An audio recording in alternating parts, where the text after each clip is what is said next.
You know, Steph Curry reminding everybody, as long as I'm on the court, my team still has a chance. Well, before we get into basketball, we have to ask you about your trip. You were gone for 2 weeks in South Africa, and I feel like you've done it all because you're almost a college graduate and almost a graduate student graduate. Guys, we got a smart guy on our hands right now, but how was your trip? Tell us about it. It was a great trip. I don't even know where to start. Well, first I have to start thanking the president of Georgia Tech, Mr. Cabrera, just putting that trip together for all of us.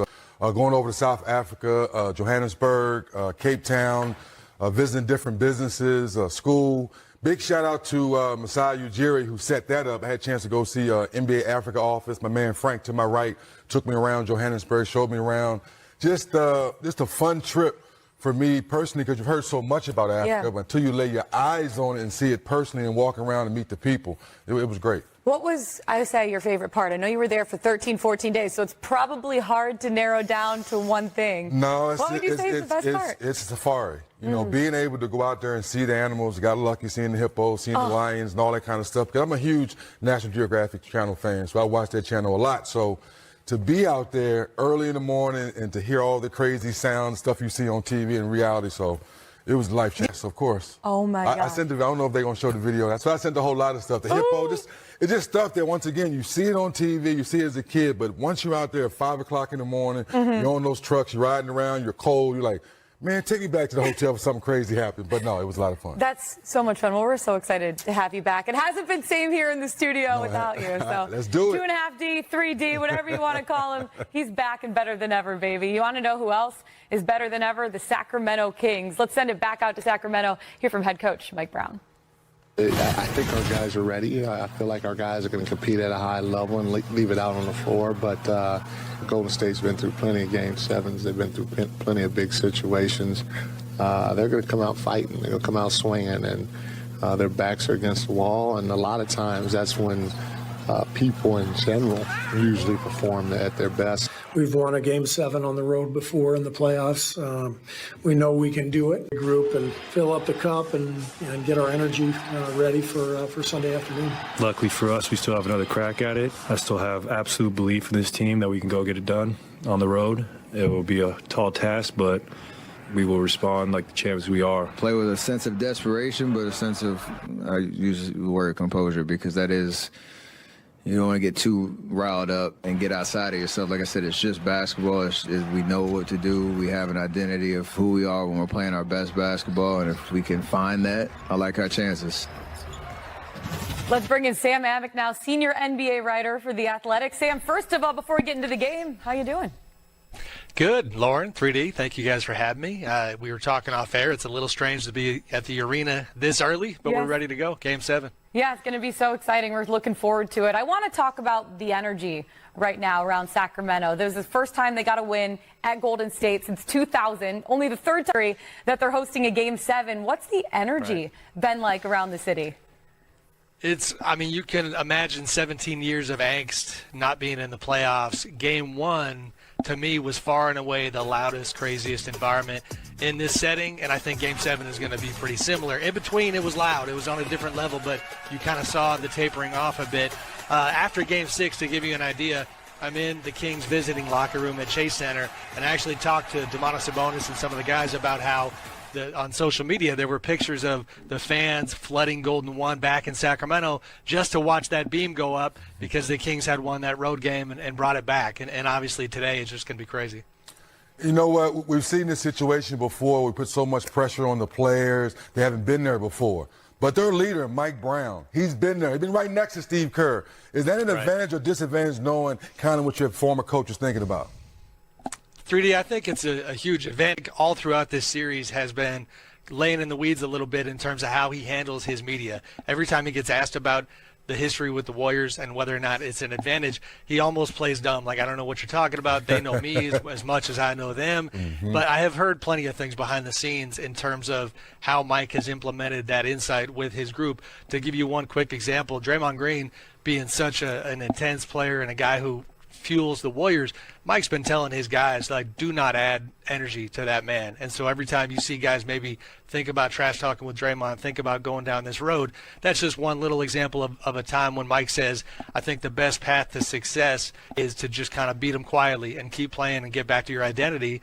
And I got to be honest, I was surprised that they were able to do that as well as they were in Game 6. And then, we'll see if they can do it on this kind of stage in Game 7.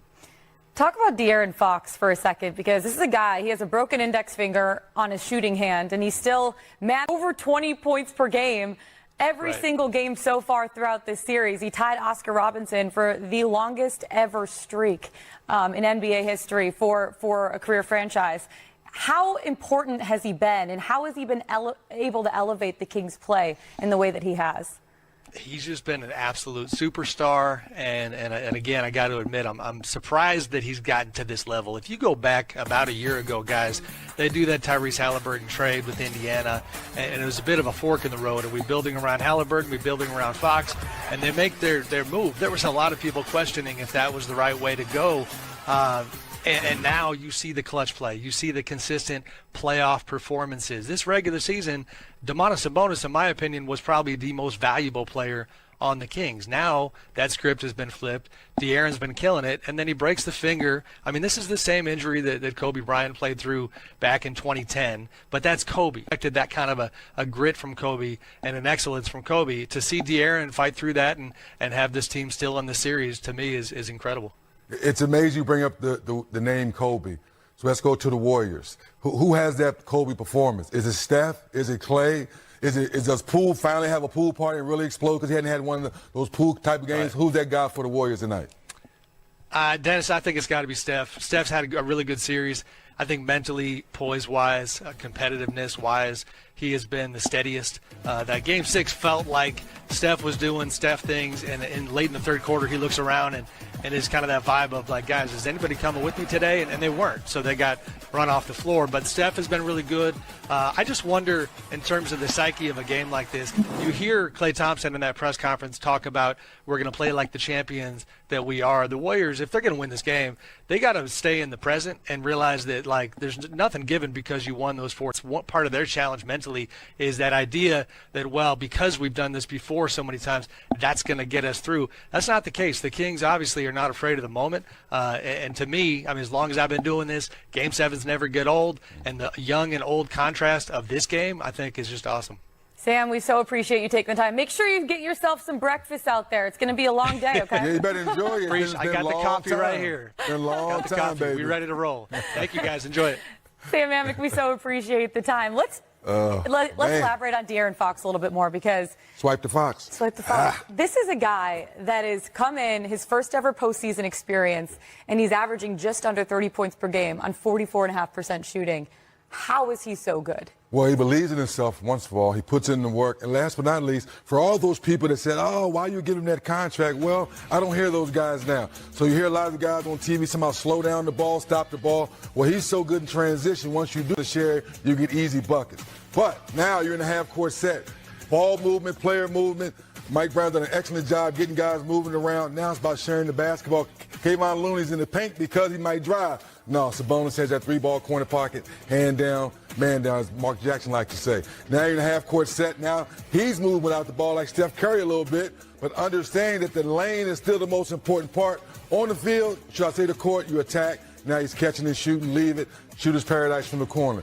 But anytime De'Aaron Fox is in the half-court set, you have to understand that he wants to attack that paint. The defense will help, but look at this one, Laura. Keep the dribble alive, get all the way to the rim, and the left hand stays alive because he's left-handed. But the point is, he understands he has to stay in attack mode. You look at the shot chart. When in doubt, he wants to get in the paint. He will shoot an occasional three, but at the end of the day, with the broken finger, he has to stay in attack mode. And he's doing it, and he's doing it extremely well, willing his teams forced to Game 7, only the third time in franchise history they're going to be playing for a Game 7 in Sacramento. Pretty incredible. Then you look at the other side.